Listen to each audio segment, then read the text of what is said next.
Welcome to DC GCC, where we bring you governmental information and classical entertainment.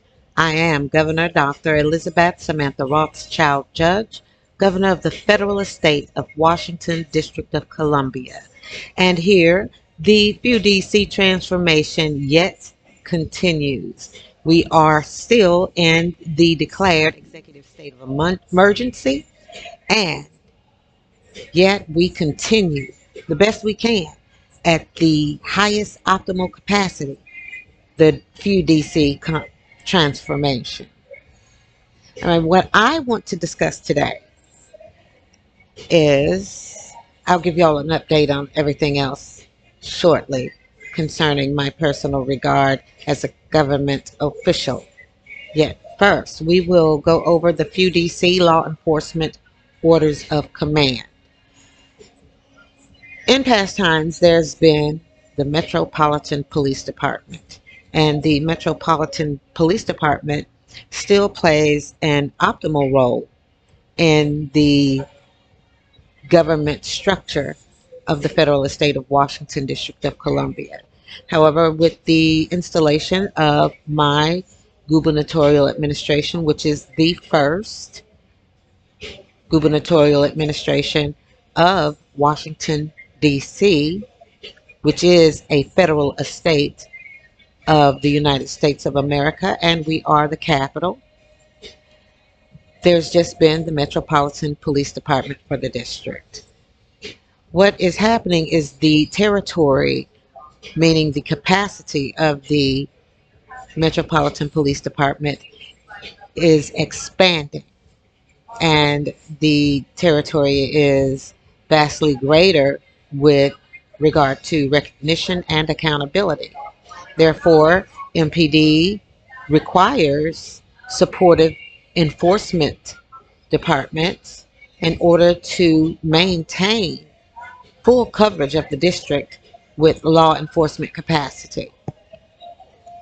The Metropolitan Police Department is, it's well known in the USA. So we have a standard to maintain as well as examples to set. In the future, I, Governor Rothschild, see the Metropolitan Police Department gaining further jurisdiction with possible limitations and restrictions with regard to the Northeast region for judiciary purposes when it comes to pursuit, as well as search and coverage beyond just the district borders. But at this time, just as other states have state police, our estate in applied statehood must implement a replicative department that is comparable to the other states' police departments. And MPD already knows the district better than any force we could bring in. And it is wise for MPD to represent as the estate police. I'm going to get into the other police departmental structures here to convey the proper chain of command or orders of command for the law enforcement of the district. Yet I want to emphasize MPD's authority and coverage for our district. Uh, it's for regulatory services with regard to our boundaries. Uh, it conducts the major activity, especially regarding capital crimes that are, in other states, they are punished by the state judiciary. And so the state police work very closely with the judiciary to make sure to crack down on capital crimes. And so MPD would still maintain that authority but they would be the sole authority and have subunits. I'll get to that in a minute. So to conduct major violent crime, cold case, and officer involved shooting investigations, those major hardcore things that are the other states' police are relied upon for. Um, so as well, as I mentioned, it's a regulated enforcement that maintains its full authority. But what will be broken down is that we are installing our province's police departments. We have Georgetown Province, Federal Square Province, and Federal Triangle Province. So our province's police departments are specific to the province. So that would be three chiefs of police when it comes to the local territories.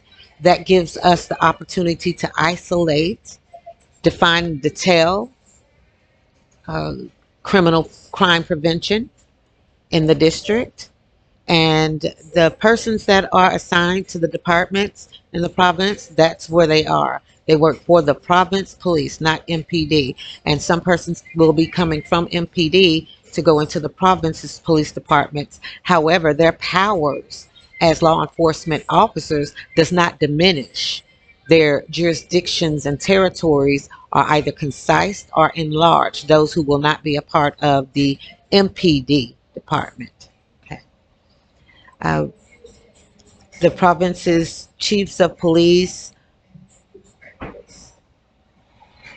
like I said, there would be three of them, one per province, and each province will have a small detention facility installed in the area for those sorts of criminal activities that are in the jurisdiction of the province police. Um, they provide the courthouse security for the province courts. And at this time, I want to insert that the U.S. District Court is the estate court, and the Superior Court is spreading out into one per province as the local courts. Okay. And let me try to get through this quickly. Uh, as well, we will have the parishes, sheriff's departments, and the parishes are exactly congruent and parallel to what the provinces are. And so just as there's the Georgetown province, then there's the Georgetown parish. And that is a different jurisprudence of that jurisdiction or territory. And each parish sheriff's department will employ parish constables, and there will be one sheriff per parish. And the units subordinate to the sheriff of law enforcement are referred to as constables. All right, we have the FUDC, Department of Public Safety and Corrections, to take care of all of the things regarding identity, driver's license and identification, to provide audits for the FUDC provinces, police and parishes, sheriff's departments, and provide report thereof to the Metropolitan Police Department command that is that oversees that oversight department. With regard, there's the FUDC Law Marshal Agency, and that's our federal Homeland Security service for the district that provides activity supportive to the Homeland Security, U.S., and also specified governmental services and protection for the FUDC gubernatorial administration. So just as the U.S. Capitol Police man the Capitol, then the FUDC Law Marshal Agency will do everything about the office of the governor and the FUDC Congress. All right.